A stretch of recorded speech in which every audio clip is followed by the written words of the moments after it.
Welcome to our series, Is the Book of Mormon an Historical Account of the Lost Tribes of Israel in North America? This is episode 1. Who am I? And why should you trust me at all? Is the Book of Mormon a book of verifiable, real history? That is the question in this project. It's going to take a lot of episodes to figure that out, to be sure. My teaching point in this lesson is to address the question, why should you trust me? I'm aware that you're unlikely to be willing to invest the kind of time a study like this demands, unless you trust my opinion to begin with. And that means you need to understand my qualifications. What am I trained on? What education or life experiences have I had that equip me to advise you on anything? How would you know when I get out of my lane, so to speak, and start advising you in areas I'm not qualified for? For example, if your chiropractor is giving you exercises to reduce back pain, great. But if they start recommending better diets for your heart health or offering you back surgery, maybe you shouldn't trust that as much. You deserve to know the limits of my experience and training, as well as my plan to manage that. You need to know when I'm practicing without a license, so to speak, in a scholastic sense. You also deserve to know my biases and whether or not they reduce the reliability of anything I conclude. You need to know how I'm addressing those biases fairly. So, I want you to get to know me as your expert witness on topics that I'm qualified for and as a sort of tour guide on the others. Who am I? Do I have any bones to pick with the Book of Mormon or LDS? Do I have experience, training, or knowledge that qualifies me as an expert? What will I do when topics go beyond that to be fair to you? This is what this episode is all about. I want to give you reasons to trust me in certain specific areas and help you decide to what degree I need to cite other experts. In upcoming episodes, I'm going to talk about my standards for citing other expert witnesses. How am I going to cite those so that you can further research when you think I may not be using them fairly or you disagree? And am I using sources on both sides? Am I engaging them honestly? Or am I just kind of cutting and pasting to build my case for my opinion? In episode 3, we're going to look at how we apply our methodology consistently. So, the importance of that is this: if I have an historical standard that I apply to Book of Mormon historicity, but I don't apply that same thing to other things, then maybe I'm a little bit biased there and I'm letting my bias get in the way. How are we applying consistent methodology so you can trust the results?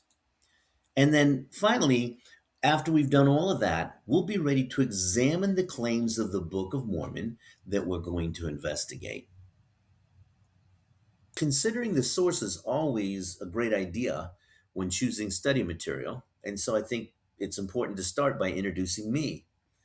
During the course of this work, you will find me regularly introducing and then questioning a variety of sources.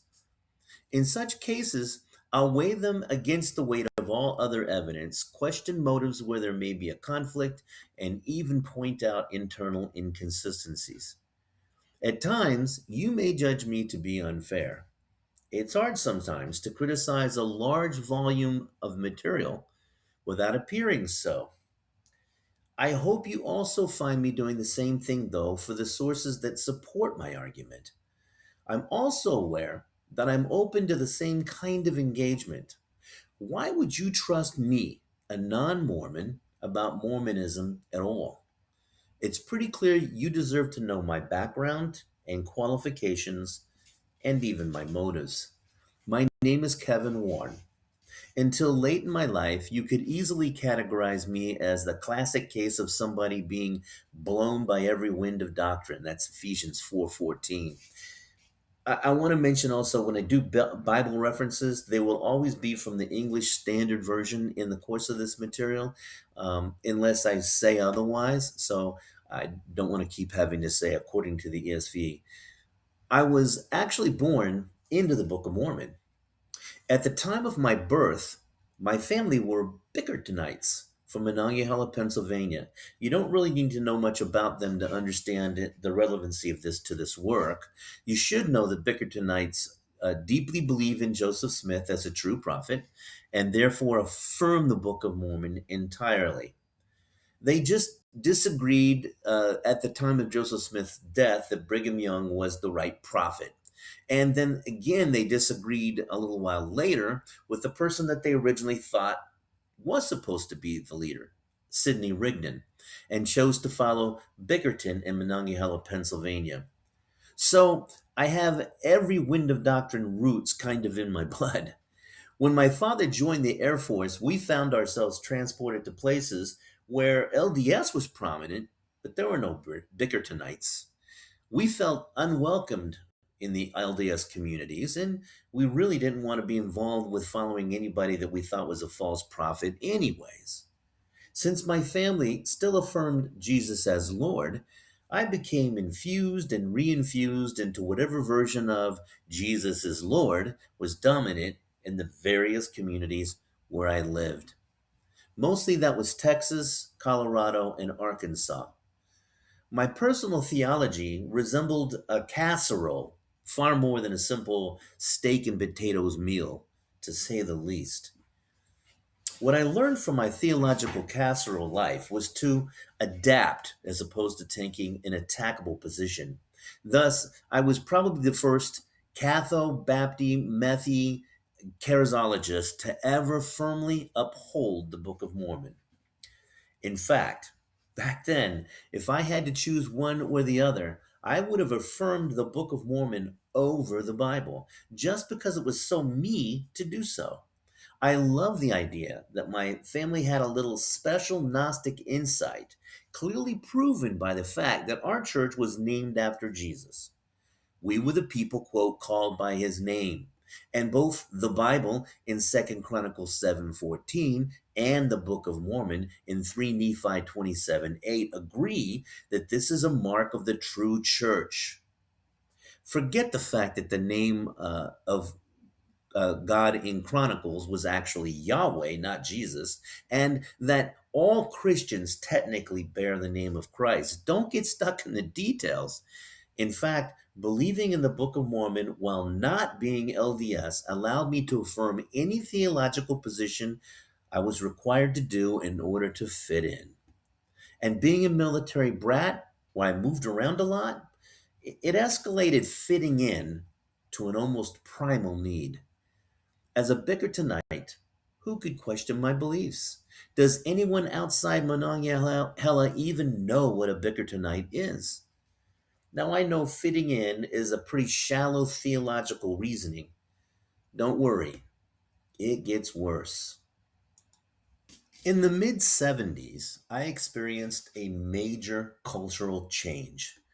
My dad was transferred to Madrid, Spain. Up to that point, adapting culturally just meant knowing when to say yuns or y'all, or ain't or isn't, or Coke, soda, or pop. It might mean reflecting in some general sense either liberal or conservative values, or knowing which topics to avoid. And we moved around about every 9 to 18 months. So if you blew it with one crowd, no worries. In a year or so, you would leave and probably never see the offended parties again. I learned how to read people, figure out what they wanted me to be or believe, and then become that. I was effectively a human chameleon. Now, for the first time in my life, due to being shipped overseas, I was going to be in one place for at least 3 years and maybe five. In fact, it played out that we extended twice, so it was 5 years. Imagine never having a home in your own country, never having a church or faith you could attend or worship in your own country, and then suddenly being given 5 years to figure out who you are on your own terms, albeit in a foreign country and culture. I still upheld the Book of Mormon as the inspired word of God theologically, but honestly, In my youth, moving around all that time, I never had time to even read it. I was too busy figuring out who I was, or who I was at least supposed to be, this month. But the idea that if God had lost sheep in North America, that he was going to leave them out of his new covenant, that just didn't make sense to me. It would make sense that he would have to go to them. That was my Jesus. I learned a lot in Spain. Mostly, though, I learned how the rest of the world thinks. Americans have a very unique sense of individualism centered on pick yourself up by your bootstraps and make something of yourself thinking. The rest of the world doesn't see life that way. The rest of the world is a shame honor world centered on collectivism. We don't have time to even scratch the surface of that now, but what I need you to know is that the Bible is centered on that exact kind of world, the collective honor shame society. During those years, I learned how I reflected on my people and my community and why that mattered more than whether I was talented, successful, or rich. That was the world of Jesus as well. And it's the world of the Native Americans, as it turns out, too. Yes, I'm acknowledging a similarity between traditional Native American family collective values and Jewish values. Unfortunately, because the values of wrong or right are centered on a different history, the similarity pretty much ends there. But I'm getting ahead of myself. Investigating that is what this work is all about. If I had to score, I'd say I'm pretty qualified to be your tour guide. Certainly, I would submit I'm more qualified than Joseph Smith was. He may have me on the prophet credentials. At least he said he saw an angel. But I have him on understanding biblical shame and honor and collective societies. I lived in one. Returning to the US was a big cultural shock, to be sure. Frankly, it drove me into religion. In Panama City, Florida, you had two options to meet and get to know people, and I was craving cultural communal relationship. So I tried both methods. The first was the party and nightlife community. I was not very competitive there, much to my chagrin.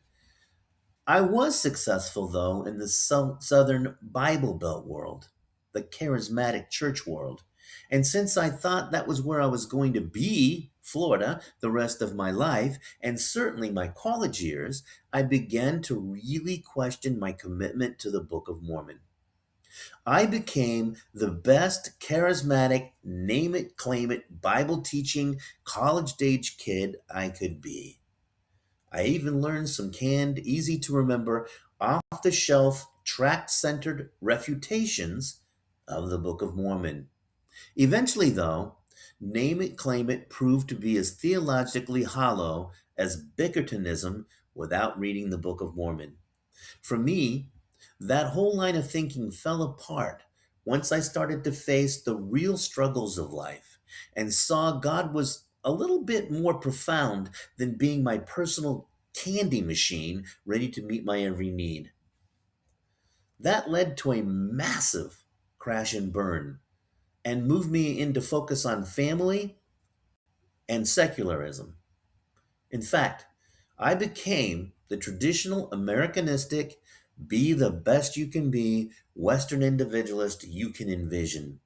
In the process, I lost focus on just about anything but me, and every relationship I had suffered for it. I told you I've been around. Most of the rest of my religious story is far too complicated for this work and frankly, not relevant. I ended up with relationship crisis after relationship crisis until I hated myself and didn't think I held any value at all. To cut the story short, Jesus came into my life, found something worth redeeming, and sent me to a Presbyterian, sola scriptura, Westminster Confession centered, Calvinistic Reformed seminary. That is the process. That's where I learned for the first time who Jesus is and who I was under all those well designed Western American success masks that I'd been using to cover myself up. So, fair warning. Yes, I'm biased against the Book of Mormon and particularly LDS, but that's not a reason to put this work down. Socrates would tell us that learning only begins when we understand that we know nothing. And by that, he meant both sides of every argument. But you should also know that I'm not inexperienced with the Book of Mormon, particularly its historical story. I'm not a hater of Mormons or unqualified. I have a BA from Florida State in political science, and I'm a lifelong student of history. I love American history in particular, and I bury myself in it. I also am a student of Koine Greek and Hebrew and a trained exegete of the Bible in both of those languages. I developed that skill and significant understanding of biblical and church history, getting my Master's of Divinity at Metro Baltimore Seminary. I'm also pretty good at speaking Spanish after 5 years living there as a teen. My languages alone qualify me more than Joseph Smith for the matters at hand, let alone my skill in understanding cultures, people, and history. I have specifically invested significant time learning the cultural differences between Gentiles and Palestinians. I say Palestinians here because I've met both Jews and Palestinians in Israel, and Jews are, frankly, actually a minority there. I have made two cultural immersion trips to Israel, one on either side of October 7th attacks, and I spent considerable time in Greece studying the Gentile Jew infusion during the time of Paul. I also studied Paul's historical worldview. If Jews lived in North America before Columbus, we would have signs. And I like to think if I were presented them, I would be qualified to say whether they align with what we should expect given the storyline of the Book of Mormon as described by Joseph Smith. My role in this project will be as your expert witness in all the fields I've suggested my expertise in, and a sort of tour guide. In this work, I will simply present the Book of Mormon and Joseph Smith's claims about it, describe what we should see if they are true, show you what we do see, and suggest what that tells us. Your role will be just receiving the content with an open mind and allowing it to introduce internal conflicts if what you thought you knew about the Book of Mormon doesn't match with the evidence. More so, in the next section, I will show you how I intend to contain my bias and use only those skills I feel qualified in as your expert witness. Fair enough? Good to meet you then. Let's get started learning together. Just to recap what I'm claiming in experience, anything that I have formal education on, I'm going to claim some level of expertise, and the same with my extensive multicultural experience in collective societies. And to some degree Jewish culture. I will still probably be citing sources on these. I certainly will with regard to American history, any understanding that I offer you of the Book of Mormon, and to the degree I can without overburdening the study, I'm probably going to cite sources regardless. But I wanted you to know I do have some experience and reason to trust, especially in the multicultural area and in biblical exegesis, church and biblical history, as well as Greek and Hebrew.